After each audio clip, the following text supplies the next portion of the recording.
Bonjour à toutes, bonjour à tous. C'est Paul Dame pour vous présenter un nouveau sapin en sucette. Et donc aujourd'hui, je voudrais vous parler d'un sujet assez simple. Voir une personne manger, ça détend. Et ça me paraît assez bizarre, mais en effet, voir une personne manger détend. D'autant plus que si vous avez une forte empathie, vous savez que ça, voir la personne en question se délecter d'un plat, ça vous augmente fortement votre appétit. Et ensuite, comme vous avez faim, et que vous arrivez à un moment où vous mangez vous aussi, ça vous augmente le plaisir de manger. Certes, de prime abord, on peut se dire, oui, mais le fait de manger, c'est assez étrange, ça augmenterait le plaisir. Donc oui, à tout comportement qui favoriserait la survie d'un être vivant, la nature répond par une récompense non négligeable, que cela soit de l'endorphine ou de la dopamine.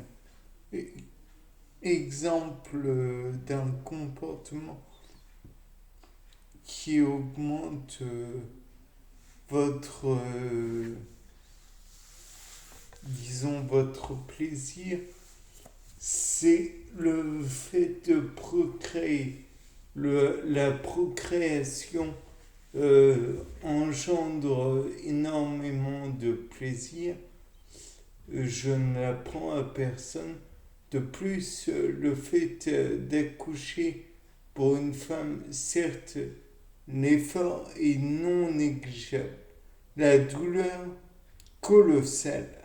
Il faut dire que le crâne humain ainsi que les épaules sont assez difficiles à faire sortir par l'orifice qui est le vagin, puisque c'est très gros pour si peu de place.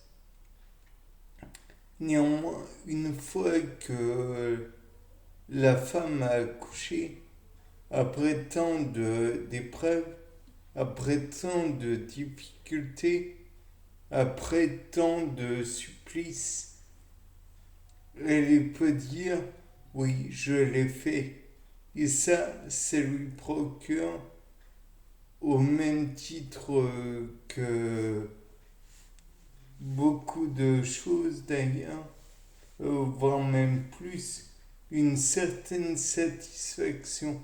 C'est une véritable épreuve qu'elle a dû supporter et via l'endorphine qu'elle a produite, elle est récompensée. Certes, on pourrait dire, oui, mais il y a aussi la sérotonine. Et j'avoue que je l'ai un peu mise de côté, mais la sérotonine a son rôle, un rôle non négligeable aussi. Le fait est que si je parlais de dopamine, c'est parce que nombre de maladies neurologiques telles que la maladie de Parkinson par exemple utilisent, ont des problèmes plutôt sur le prenant de la dopamine.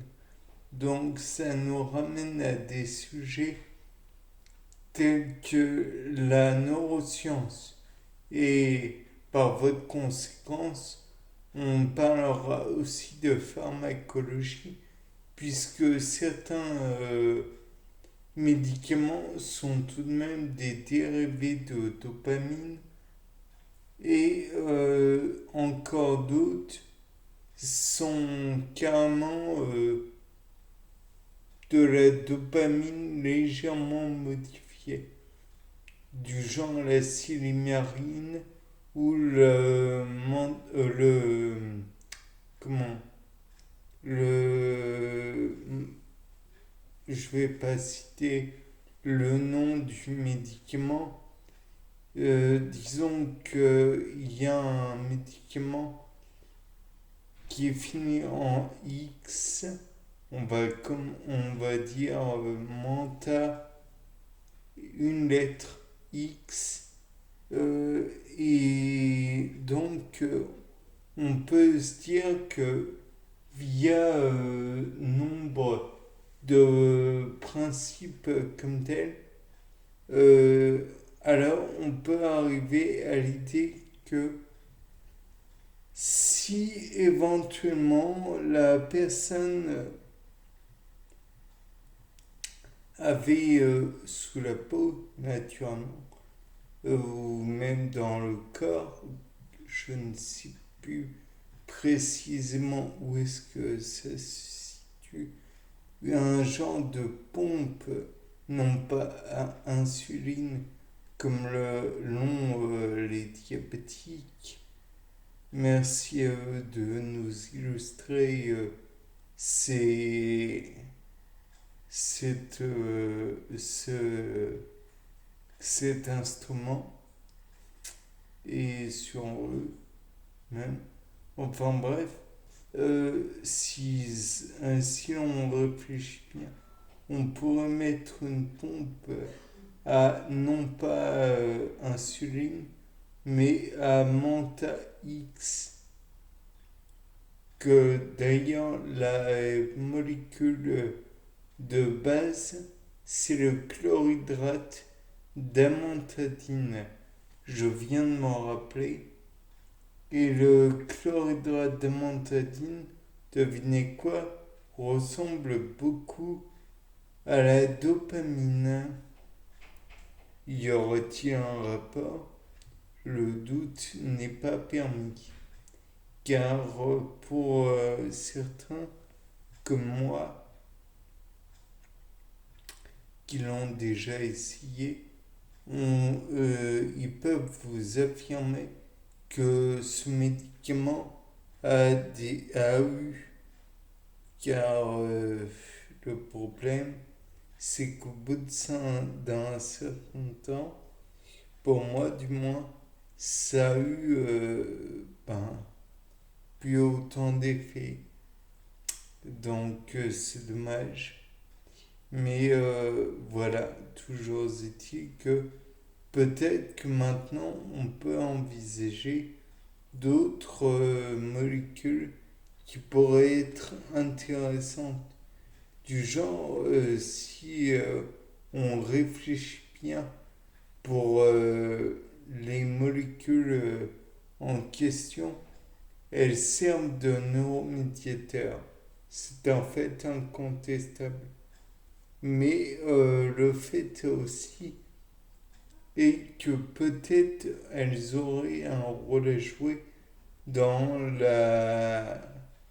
comment dire, la réponse immunitaire. Et donc, dans ce cas, on pourrait parler aussi de l'histamine.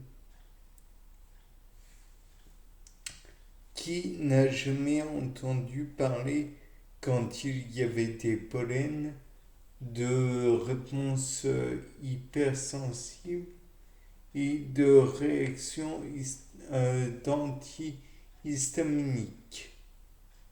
Qui?